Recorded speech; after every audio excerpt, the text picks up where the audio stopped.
तो आदाब, नमस्कार, गुड इवनिंग, सत श्री अकाल। एक बार फिर आप तमाम लोगों का स्वागत है क्राइम तक की कहानी के इस एपिसोड में। उम्मीद है पूरी फैमिली अच्छी होगी, अपना और अपनों का ख्याल रख रही होगी। श्रद्धा वॉलकर, याद तो होगा आपको, 2022 4 साल पहले की बात है, जब देश और दुनिया में जिस तरीके से श्रद्धा का कत्ल हुआ। उसके बाद अगले 3 महीने तक फ्रिज में किश्तों से निकाल कर उसकी लाश के टुकड़ों को महरौली के जंगलों में फेंका गया। हर एक सन्ने था। श्रद्धा की माँ की मौत हो चुकी है, श्रद्धा की दादी की मौत हो चुकी है, श्रद्धा के पिता की मौत हो चुकी है। अब श्रद्धा की फैमिली में सिर्फ और सिर्फ उसका एक भाई है, छोटा भाई, श्रीजय विकास वॉलकर। बहुत ज़्यादा उम्र नहीं है, छोटा सा लड़का है। मेरी कल बात हुई श्रीजय विकास से, और साथ में श्रद्धा का जो केस देख रही हैं सीमा कुशवाहा जी, जो निर्भया केस में भी थी, इन दोनों से उस बातचीत का कुछ हिस्सा आपको सुनाऊंगा। उससे पहले कहानी सुनाता हूं। पिछले 3 सालों से ये मामला कोर्ट में है, फास्ट ट्रैक कोर्ट में, और 2022 में श्रद्धा की मौत हुई थी। नवंबर में ये खुलासा हुआ था, तो लगभग 3.5 साल पकड़ कर चलिए। पिछले 3.5 सालों से श्रद्धा प्लास्टिक के छोटे छोटे डब्बों में, इन्वेलप में कैद है। 13 हड्डियां, जौ से लेके अलग अलग जिस्म की, और उसके बाल सर के। अब तक करीब 30 से ज़्यादा बार उन प्लास्टिक के डब्बों को महरौली पुलिस स्टेशन है, चूँकि वही जुरिस्डिक्शन में आता है, साकेत कोर्ट में ले जाया जाता है, जिसमें श्रद्धा समाई हुई है उन प्लास्टिक के बॉक्स में, और वहाँ ले जाकर रखा जाता है। डे टू डे हेयरिंग है, हर दिन सुनवाई हो रही है। तो जब भी विटनेस से या क्रॉस एग्जामिनेशन कुछ भी होता है, तो फिर ये बताया जाता है कि भाई महरौली के जंगलों से हमने ये हड्डियाँ मिली थी, श्रद्धा के नाम पर 13। तो फिर बाकायदा उन बॉक्सेस को खोला जाता है, दिखाया जाता है कि ये डीएनए से मैच किया, ये श्रद्धा की ही मतलब अस्थियां या हड्डियां हैं। और फिर कोर्ट के सामने वकील खुद आफ्ताब पूनावाला बैठा होता है। पहले श्रद्धा के पिता विकास वॉलकर और अब उनका भाई।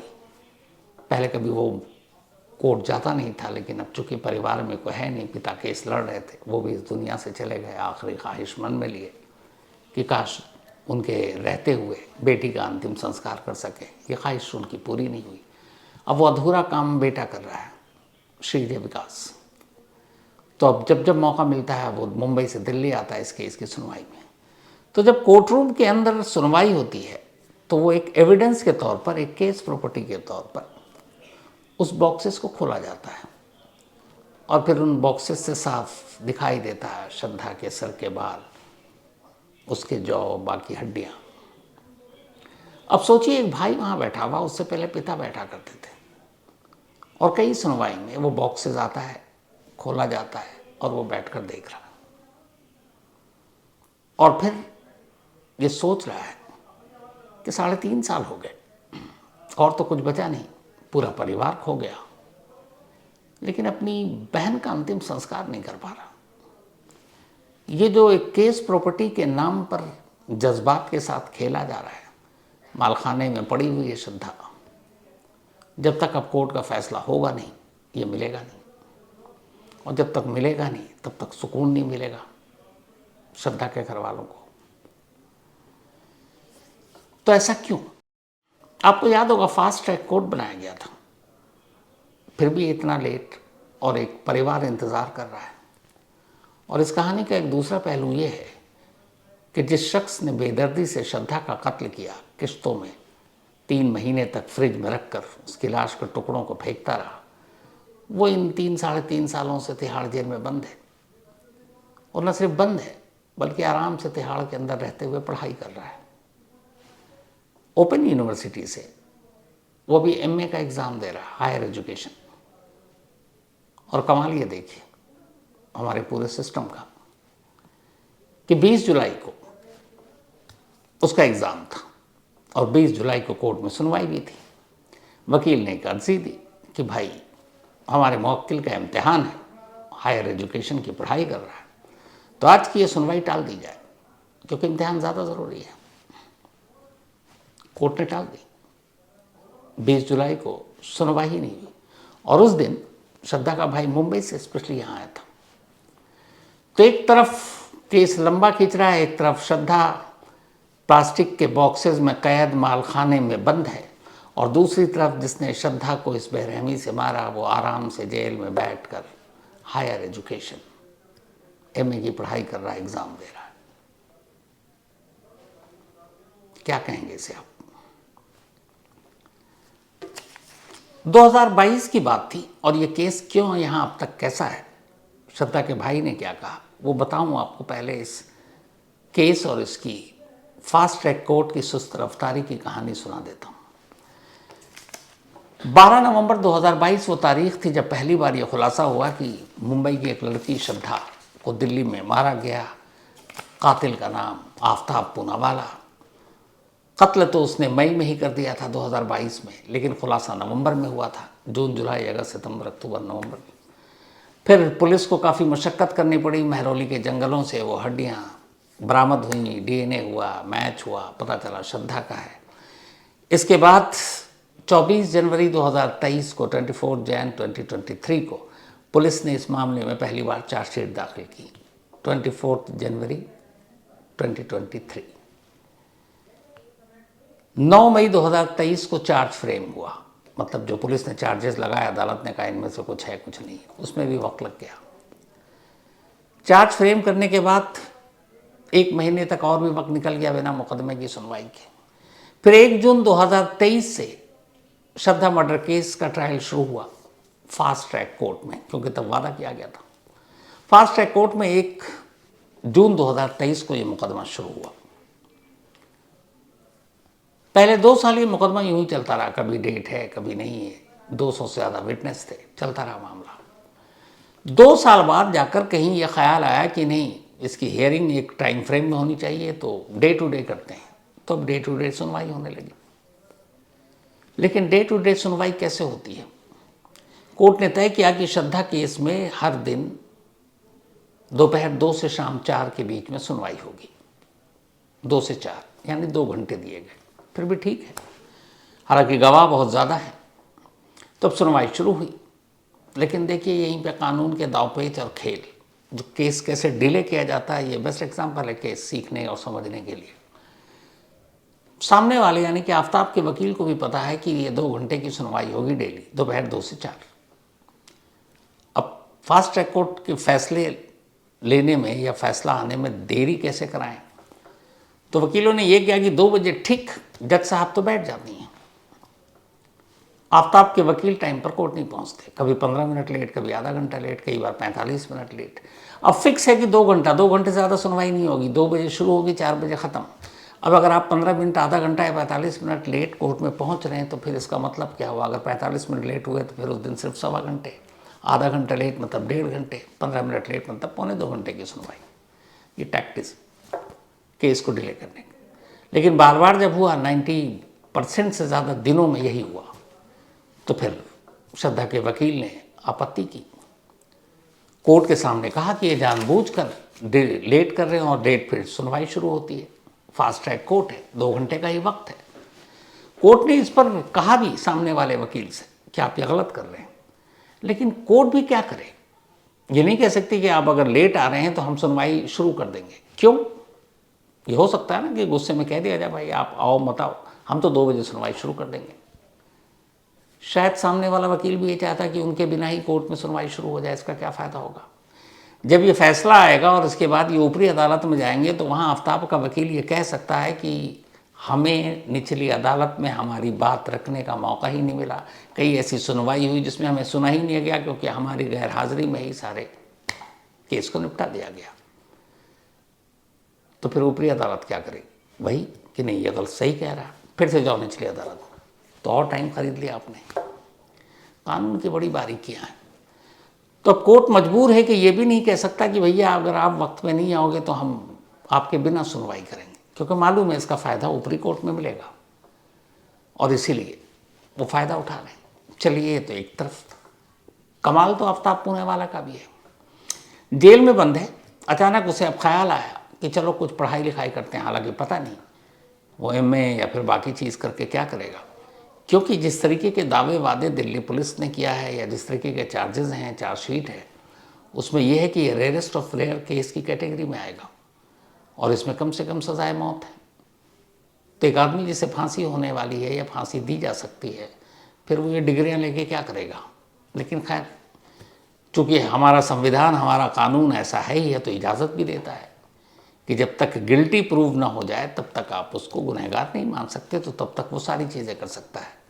तो आफ्ताब पूनावाला अब कैसे फास्ट ट्रैक कोर्ट के इस पूरे कार्रवाई को डिले कर रहा है। बेस्ट एग्जाम्पल अभी दिया, 20 जुलाई को एक पेपर था, उसने कहा कि आज कोर्ट नहीं आ सकते क्योंकि हमारा एग्ज़ाम है। अब एमए का एग्ज़ाम एक दिन तो होगा नहीं, कई दिनों में होगा, तो हर दिन उसको उतने दिन, अगर मान लीजिए 5 पेपर हैं तो 5 दिन की तो छुट्टी हो गई। एक बार उसने कहा मेरे दांत में दर्द है, मुझे डेंटिस्ट को दिखाना है, इसलिए आज हम कोर्ट में नहीं आ सकते। कोर्ट ने एक्सेप्ट किया, क्योंकि उसका राइट था, कहा गया। एक बार उसने कहा मुझे एंग्जाइटी हो रही, घबराहट हो रही है, मैं आज कोर्ट नहीं आ सकता, मुझे डॉक्टर को दिखाना है। जेल वाले भी घबराए, पता नहीं इसको कुछ हो गया तो हमारी नौकरी चली जाएगी। डॉक्टर को दिखाया गया, कोर्ट नहीं गया। ये 3 तो वो हैं जो सामने आए मामले, बाकी पिछले 2-3 सालों में और कितने ऐसे बहाने हुए नहीं मालूम। तो ये छोटी छोटी चीज़ें सारी डिले करते गए। 215-20 गवाह थे, पूरी अभी गवाही नहीं हुई, इम्पॉर्टेंट गवाही तो हुई नहीं, जिन डॉक्टरों ने डीएनए किया, जिससे पता चला कि ये श्रद्धा की हड्डियाँ हैं, वो आईओ जिन्होंने पूरे केस की जांच की। तो अभी इम्पोर्टेंट गवाहियाँ बाकी हैं। 20 जुलाई को जब ये हियरिंग नहीं हुई, तब श्रद्धा के भाई ने बाकायदा हाई कोर्ट में अर्जी लगाई कि आप फास्ट ट्रैक कोर्ट को एक आदेश दें कि भाई इस केस का जल्दी निपटारा कर दें, ताकि हम अपनी बहन का अंतिम संस्कार तो कर सकें। हाई कोर्ट ने कहा कि नहीं, अब तो daily day to day hearing हो रही है, तो हम कोई ऐसा आदेश पास नहीं करेंगे। हाँ, वो जल्दी कर देंगे तो फिर उसके बाद तो अंतिम संस्कार के लिए आपको वो श्रद्धा की जो हड्डियाँ वो मिल जाएंगी। तो हाईकोर्ट ने भी नहीं किया। अब डे टू डे चल रहा मामला हियरिंग, उधर दूसरी तरफ से वकील उसको टालने की कोशिश कर रहे हैं, और इधर एक परिवार परेशान है। परिवार के नाम पर इकलौता भाई तो बचा है कि कब वो अपनी बहन का अंतिम संस्कार करेगा। और उसने जो मैंने बातचीत की तो उसने ये भी कहा कि हमारे यहाँ ये कहते हैं, हमारे रीति रिवाज के हिसाब से, कि अंतिम संस्कार में अगर डिले करते हैं तो वो अच्छा नहीं होता है, वो बुरा माना जाता है। और उन लोगों के दिमाग में ये भी है कि शायद श्रद्धा का अंतिम संस्कार वक्त पे नहीं हो पा रहा है, और इसीलिए परिवार पर इतनी मुसीबत टूटी कि माँ की मौत हो गई, पापा की मौत हो गई, दादी की मौत हो गई, जो उन्होंने कहा। लेकिन सवाल यह है कि जब तक फैसला नहीं होगा तब तक वो पुलिस दे नहीं सकती, कोर्ट ऑर्डर नहीं दे सकती, क्योंकि इस कोर्ट में भी अर्जी लगाई गई थी कि भैया डीएनए हो गया, मेडिकल प्रूफ, सारे डॉक्यूमेंट्स हो गए, तो अब दे दो, क्यों मालखाने में रखे हुए हो। लेकिन नहीं दे सकते। उसकी वजह यह है कि जब जब कोई विटनेस आता है और उसके सामने बताया जाता है कुछ भी, कहता है ये रहे बॉक्सेस, ये रही उसकी हड्डियाँ, फिर उसको खोल कर दिखाया जाता है। और अभी तो यहाँ है, जब इस कोर्ट का फैसला आएगा उसके बाद जब और कुछ बहस होगी फैसले से पहले, तब तक उसको रखना पड़ेगा, क्योंकि ये केस प्रॉपर्टी है। कभी भी कोई भी डिफेंस वाला ये आवाज़ उठा सकता है कि नहीं साहब ये तो गलत है, गलत उन्होंने दिखा रखा है जो केस प्रॉपर्टी है, तो क्या करेंगे आप। तो इसलिए उसको आपको लाकर दिखाना पड़ेगा फिर से, और यही वजह है कि वो परिवार को सौंप नहीं पा रहे, और यही वजह है कि श्रद्धा अब भी मालखाने में बंद है। 3 साल से ऊपर हो चुका फास्ट ट्रैक कोर्ट को, फैसला नहीं आया, और अब इसके बाद हाई कोर्ट है, फिर सुप्रीम कोर्ट है। हालांकि जो सीमा कुशवाहा जी, उन्होंने ये कहा है कि उन्हें उम्मीद है कि 2026 खत्म होने से पहले पहले श्रद्धा केस का फैसला आ जाएगा और आफ्ताब पूनावाला को फांसी की सज़ा मिल जाएगी। उम्मीद करता हूँ ऐसा ही हो, 2026 से पहले ये फैसला आ जाए।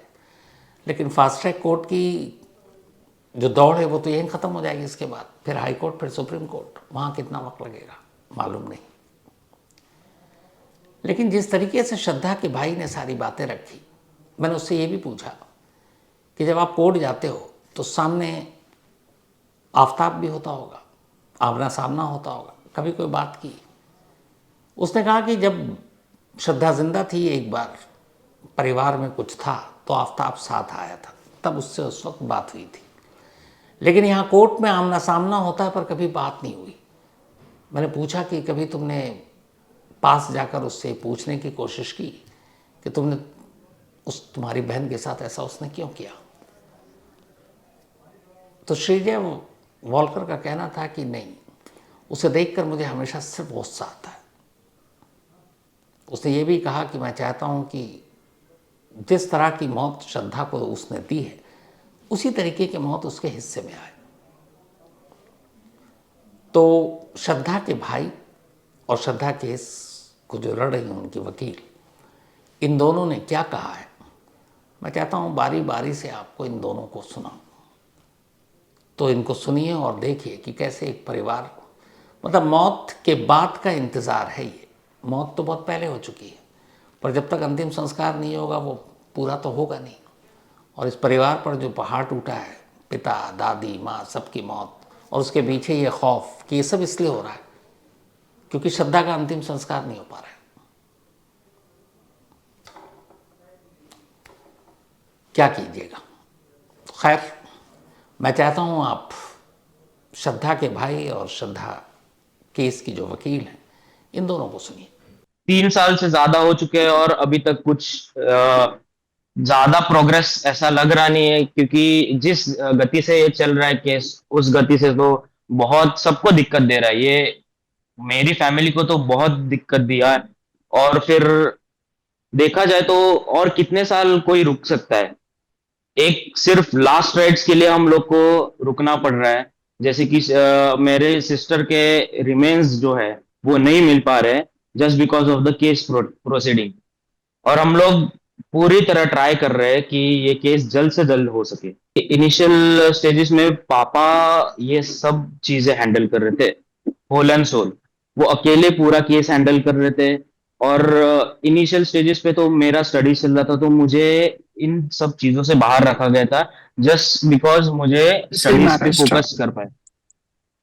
तो स्टार्टिंग में तो पापा ने यही बोल के रखा था कि हम लोग जल्द से जल्द करवाएंगे, और जैसे कि जब रिमेन्स मिले तभी लास्ट राइट्स हो पाए। बट वही चीज अभी कितना साल लगा रही है, 3 साल प्लस हो गए और अभी तक वो मिल नहीं पाया। और जैसे मैंने पापा की बात ध्यान में अभी भी रखी है कि वो लास्ट राइट्स बोन्स के बिना तो हो नहीं पाएगा, और शास्त्रों के हिसाब से भी वो गलत है। जी, मुझे तो यही बुरा लग रहा है कि हर बार इतने टाइम ये केस प्रॉपर्टी जो बोन्स और बाकी सब है, ये सामने खोली जा रही है, और मतलब विटनेसेस के सामने ये बयान दे रहे हैं और ये सब प्रोसेस हो रहा है। तो मुझे यही लग रहा है कि ये और कितना टाइम लेगा, और कितने टाइम खोला जाएगा ये। जब श्रद्धा के बॉन्स खोले जाते हैं, उस बेटी के वो बाल जो घने से जो बाल हैं, वो जो लिटरली बता रही हूँ, एज ए ह्यूमन बीइंग ना, अंदर से ना मतलब एक कहा जाता ना कि एक कलेजा कांपता है कि जो बेटी किस चीज में जिसके लेके आते हैं सीमा जी? वो बॉक्सेस हैं, प्लास्टिक के बॉक्सेस हैं उसमें प्लास्टिक के बॉक्सेस? हाँ बॉक्सेस हैं, बॉक्सेस के अंदर भी जो पॉलीथिन है उसमें रख करके वो बॉन्स है, वो एनवेलप में, कागज के एनवेलप, उनके कागज के एनवेलप के बाद ऊपर से बॉक्स में कवर कर रखा है। ये 18 ऑफ मई 2022 में श्रद्धा का मर्डर किया गया है, वो डेट है। उसके बाद से अगर हम जोड़ेंगे तो ऑलमोस्ट 4 साल हमारे कंप्लीट हो चुके हैं, कंप्लीट हुई हो गए।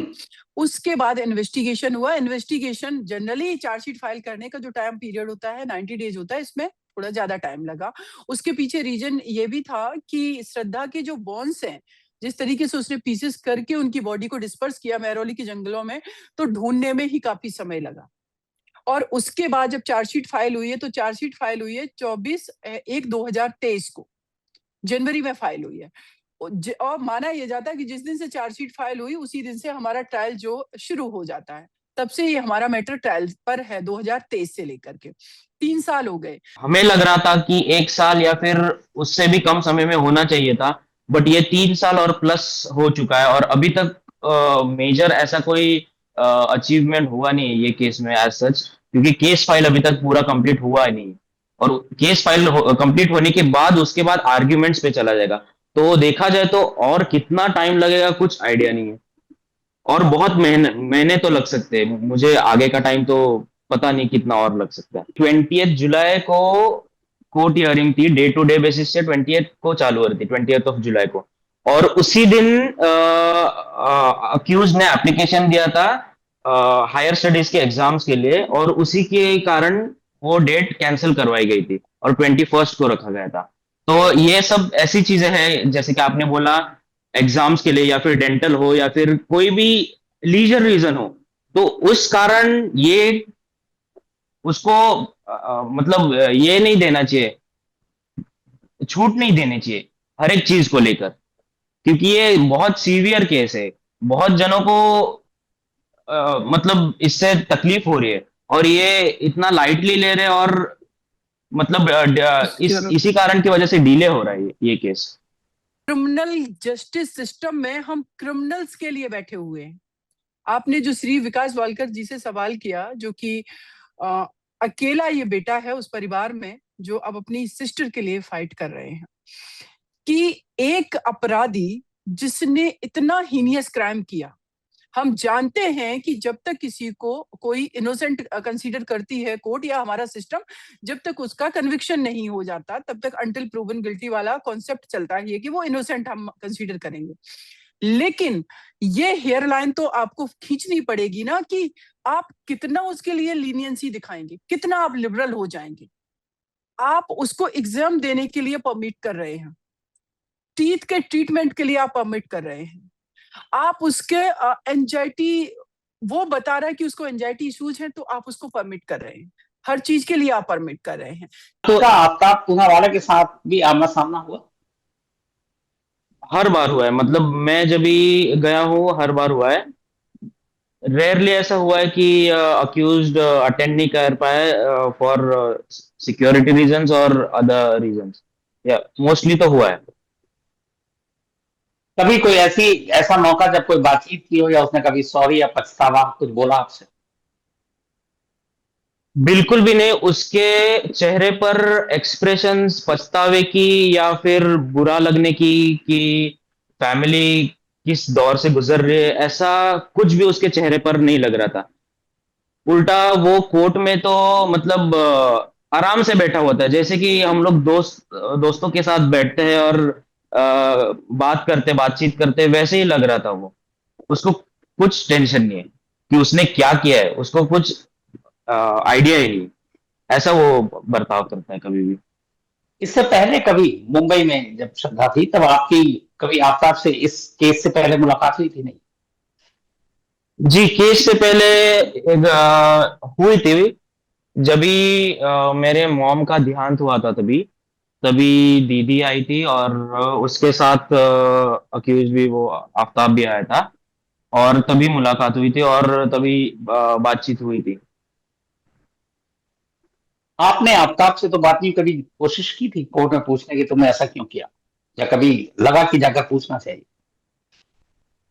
कोर्ट में तो मुझे कभी भी ऐसा लगा नहीं, क्योंकि मुझे उसका चेहरा देख के बहुत गुस्सा आता था और मैं कुछ मतलब उससे बात करने के हालात में ही नहीं था। एक बार ऐसा माहौल बना कि एज ए कंप्लेनेंट एडवोकेट और जज साहब हम लोग आमने सामने थे। उसमें मेरी रिक्वेस्ट ये थी कि फर्स्ट लाइन जो है, फर्स्ट रो है, वो एडवोकेट्स के लिए रिजर्व है। Accused Aftab Poonawalla parallelly advocate के बैठ रहा है फ्रंट पर। हमारा ऑब्जेक्शन ये था। बाद में उस हमारे तो जज ने क्या कहा, कोर्ट ने क्या कहा? आगे तो कोर्ट ने यही कहा कि हम कंटेम्प्ट में, अगर आप बार बार हमें इरिटेट करेंगी, इससे क्या प्रॉब्लम है, अल्टीमेट प्रूवन गिल्टी का कॉन्सेप्ट है, तब तक हम इनोसेंट कंसीडर करके चलते हैं, तो डेफिनेटली आप करिए, लेकिन हेयर लाइन आपको खींचनी पड़ेगी। अगर वो अंटिल प्रूवन गिल्टी, तो फिर आप उसको फ्री मूव करने के लिए परमिशन दे दीजिए, उसको बेल ग्रांट कर दीजिए, उसको जेल से बाहर, जब वो पनिशमेंट उसका होगा तब आकर के जेल भेज देंगे, राइट? फिर तो यही इंटरप्रिटेशन होगी सर उसकी। प्रोसीडिंग 1 साल में हमारे 134 विटनेस इसमें एग्जामिन हुए। 2024 के बाद से प्रोसीडिंग हमारी स्लो हुई और हमारे सिर्फ 35 विटनेस एग्जामिन हुए 2 साल में। अभी क्या है कि जब ये मैटर थोड़ा सा, आप लोगों ने जब मीडिया में ये चीजें आती हैं कि उस बेटी का जो बॉडी पार्ट्स हैं, जो रिमेन्स है, वो केस प्रॉपर्टी है इस केस में, और जब तक इस केस प्रॉपर्टी के रूप में उनके जो रिमेन्स हैं उनको रिलीज नहीं किया जाएगा, तब तक उनके लास्ट राइट को परफॉर्म नहीं कर सकती फैमिली, और वो तब तक रिलीज नहीं किए जा सकते हैं, दिए जा सकते हैं फैमिली को, जब तक ये ट्रायल कंक्लूड नहीं हो जाएगा।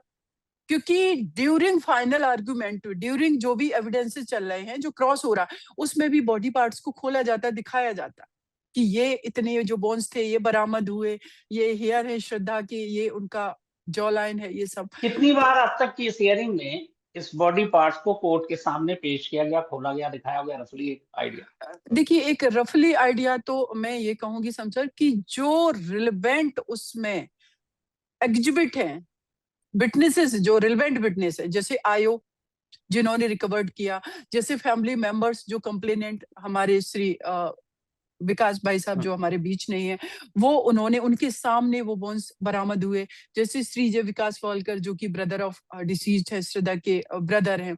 तो जितने लोग इसमें, जो एफएसएल की टीम है जिसमें जो जिन्होंने डीएनए टेस्ट किया है, जो एग्जामिन किया है, और इसमें जो भी पुलिस ऑफिसर से लेकर के फॉरेंसिक की टीम, इन सभी के जो उस बॉडी पार्ट्स के, उन रिमेन्स के जो भी विटनेसेस हैं, जब बरामदगी हुई वहां पर, जब जिन्होंने कलेक्ट किया है, जिन्होंने उसको एग्जामिन किया है, तो आप मान के चलिए कि मल्टीपल टाइम्स, आप कितना भी कहेंगे तो मैं कहूंगी कि कम से कम इसमें 30 टाइम्स से एबव भी जा सकते हैं।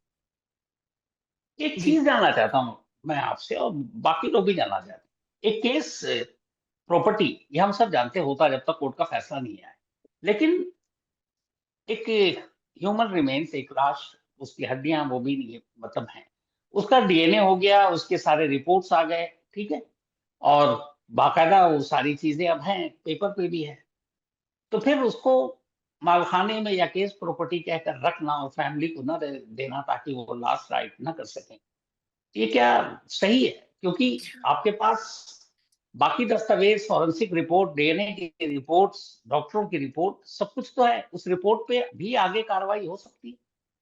बिल्कुल, देखिए डॉक्यूमेंट्री एविडेंस ना बहुत रिलेवेंसी रखते हैं हमारे किसी भी केस में, लेकिन वो जो डॉक्यूमेंट्री एविडेंस है और उस पार्ट को जिसको डॉक्टर ने एग्जामिन किया है, जिसको कलेक्ट किया गया किसी आई विटनेस के सामने, उस पर्टिकुलर रिमेन को, तो फिर उस विटनेस को जब एग्जामिन किया जा रहा है तो उसको वो बॉडी पार्ट्स दिखाए जाते हैं, वो बार बार खोले जाते हैं कोर्ट रूम के सामने कि यही वो तेरा जो है वॉन्स थी, ये कलेक्ट किए गए थे, ये कहाँ से मिली थी, किस जगह से मिली थी, ये मेहरौली की जंगल। तो ये सारी चीजें, तो जितने भी विटनेसेस उन वॉन्स से रिलेटेड है, रिलेवेंट है, तो वो तब तक नहीं दिया जा सकता है। क्योंकि इसमें क्या होगा, अगर सपोज दैट कोर्ट इसमें रिलीज कर भी देती, हमने जो कि एप्लीकेशन लगाई थी, मेरे एप्लीकेशन का पर्पस शुरुआत में ही जब हमारा ट्रायल शुरू हुआ था कि ये ट्रायल हमारा फास्ट ट्रैक कोर्ट हो, स्पीडी ट्रायल हो, जिससे हम अपनी बेटी श्रद्धा की जो